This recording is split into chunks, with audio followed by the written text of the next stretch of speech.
Hello everyone, I'm Forrest McFreelava, and this is Speedplay France and Hearts of Iron 4, number 25. We left off with the invasion of North America already underway. We had launched several nukes across basically their entire eastern seaboard, and now we've dropped off the majority of our mechanized corps. At this point, we just have to do what we've been amazing at in every other war, and we'll be able to succeed, overthrow the North American states, and basically bring this whole thing to a close. I know it's been quite a while and a bit longer than I thought it would be. However, with these forces landing on the last major point of continental resistance, or, well, really the only landmass actively still against us in total, I think it's rather doable. Now, we are having some difficulty crossing these rivers and actually advancing in other locations. That's somewhat to be expected. We haven't really focused as much on engineering groups as we should have. However, that's really the thing about just having a mobile army. Sure, we can't really press up into Canada right there. That's a bit of a problem. However, our forces can move more rapidly than the Allies' forces can, and due to that, we can probably just move somewhere else if need be. So we are attacking here. We're going to try to push them just to their side of the river, and then moves forces away. We are still pressing forward in the south. Weirdly enough, it didn't quite seem like it would be possible, but it apparently is. So we might be able to cut off some of their major cities and just force their capitulation without really having to worry too much about our back door. So there we go. We're attacking New York. We're just moving our forces basically wherever. Newark as well, over in New Jersey. Other areas, the battles aren't really going too much in our favor.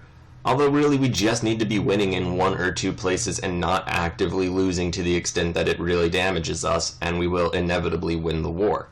So that's really the plan. And they move their forces away from the river so we can cross that, and that's another great thing about our mobility is they don't really have as much mobility, and thus they are always going to be really just dependent on reaction. They're going to react. We're always going to have the momentum. And since we have the momentum, we're just going to be able to storm through and defeat them. Now, there are areas, of course, where the battle isn't really going successfully. However, same thing. As I've already said, as long as we're winning anywhere, we're winning everywhere. More forces are landing, which is great news since the front was getting a little bit diluted. We don't really have very much in the way of additional forces still left over. However, we do have a decent number of forces already on the front line, pressing forward and just making some pretty great gains. We're also sweeping north of Canada. Hopefully we're going to just trap and destroy their forces. In just the regular United States, we're also just really hoping to press forward and take the majority of their key victory point giving cities. Although admittedly at this point they're just kind of key victory point giving ruins, since we have essentially destroyed their ability to resist and kind of destroyed their cities. Well, kind of. We nuked them something like a dozen times. At any rate, though, we've taken Montreal, which is great, and our forces are managing to flank through Canada, which is awesome for us. Hopefully we'll end the war fairly soon. It remains to be seen who capitulates first, Canada or the United States. However, we're pressing down towards Philadelphia now, pressing throughout the Canadian hinterland, hopefully to a point where we'll be able to encircle these massive clumps of forces. And we are pressing in and around Philadelphia. We're going to win that battle. We are losing a bit of our advances over in the Canadian hinterland, which is a little unfortunate. However, as long as we're able to keep a supply route, it's all right. We lose the supply route, but we are going to gain it back. We just won that battle. We've also managed to reconnect with our initial landing forces, which is great. And we're pressing south now, even towards Baltimore. And pressing just throughout New York State's hinterlands, which is pretty good. Hopefully going to go around and seize even more key areas from the United States. They also have a few state capitals we haven't nuked, so we go ahead and nuke 5 of those, lowering their really just national unity a little bit, hopefully damaging their ability to resist even more than they've already been damaged. And we are attacking Washington, D.C. itself, although admittedly a irradiated nuclear wasteland and just pile of ruins. It's nice that we're getting our forces into that. So I'm glad that we haven't had to resort to any more intense conscription laws, and there we go. The United States has capitulated, and all it took was us marching our young Frenchmen under arms through the irradiated wasteland that was once the American capital. And now there are just scattered bits of Allied resistance, just clinging desperately to life and something akin to relevance in the Canadian wastes. And once that's done, we'll really have taken out the majority of Allied resistance. There we go, Canada's capitulated. They still have just Allied troops throughout, such as the United States has still. Unfortunately, it looks as though the war isn't quite over yet, so we have to move forces over for an invasion of Australia. It's a bit weird finding out just how much you have to conquer in order to end the wars, as in our Germany campaign, I believe all we had to take was about this much, and maybe Brazil as well, and we were able to make peace. Anyway, though, so the only Allied states left are admittedly Iceland. I believe they turned Venezuela in the last moment, and all of the Philippines, Australia, and New Zealand. Hopefully we won't have to conquer all of those to bring peace. However, we are attempting to do a world conquest still, so it's really something that we're going to have to do by the end of the series either way. Now, that being said, obviously we have at this point won the game. Just no one can resist us to a meaningful extent anymore. We have very clearly just dominated everything.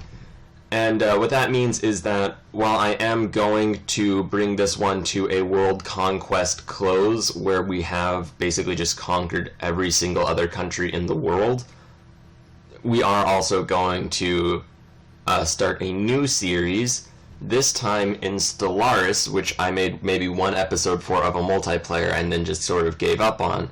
We're going to go back to Stellaris, and we're going to continue more or less where we left off in this series. We're going to be playing as the French Republic and take France, which has just conquered the world, into the future, into hopefully galactic dominance.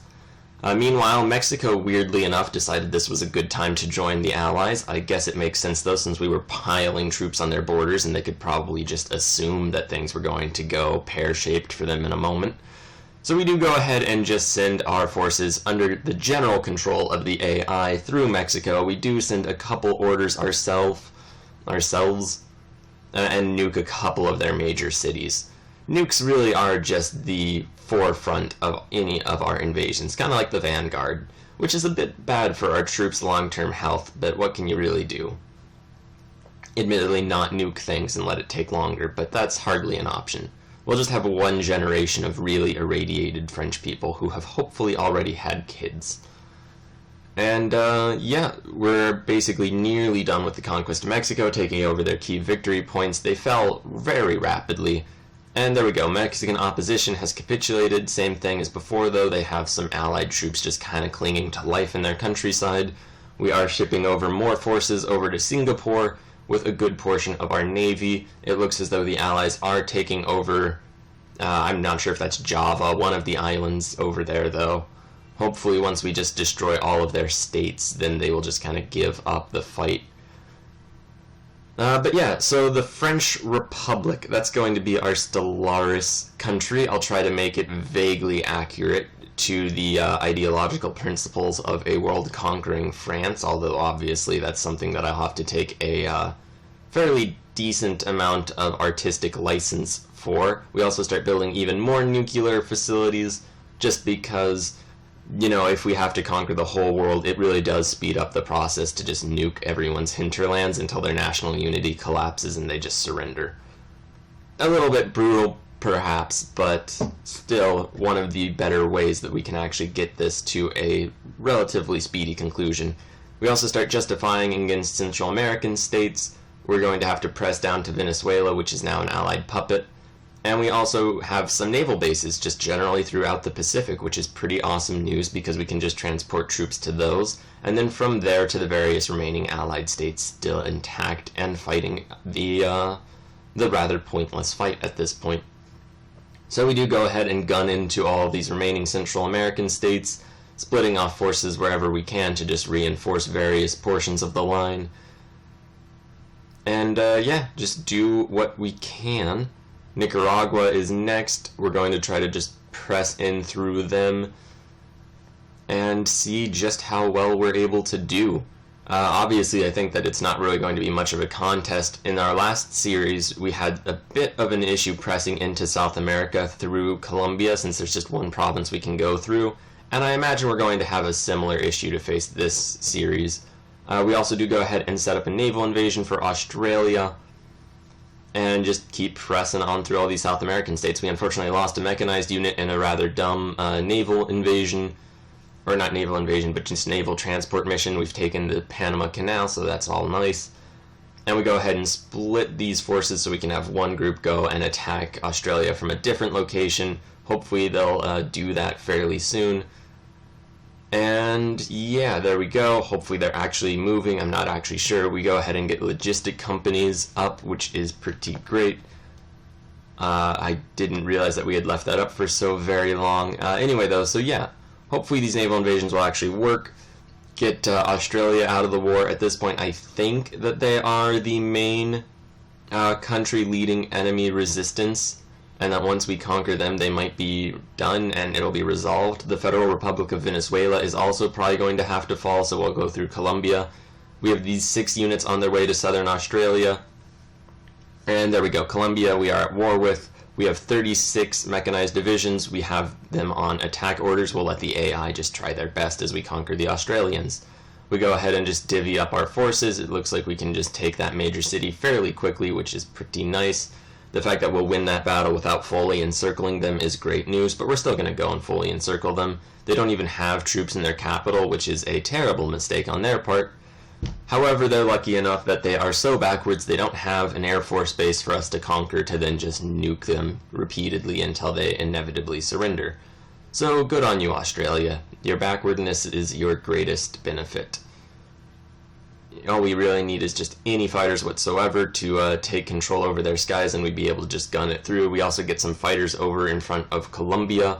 Hopefully they will allow us to just nuke the Colombians and resolve that war fairly quickly. We can go all the way over to Perth, however we just nuked them since we did get a victory or an airfield, and that brought them to their knees pretty quickly. Now we're probably going to have to defeat the Philippines and New Zealand. We may as well just navally invade the both of them, since it seems as though an invasion against just one or the other isn't actually going to achieve anything, and we have to actually bring the allies completely to their knees. We go ahead and nuke Colombia as well as Venezuela. That actually turned the battle pretty quickly in our tide, but we're going to end it here. Tomorrow or probably Monday we're going to start off our new Stellaris series, and we're going to also bring this to a close over the next few days. Thank you very much for watching. Please like, share, and subscribe. Have a great day.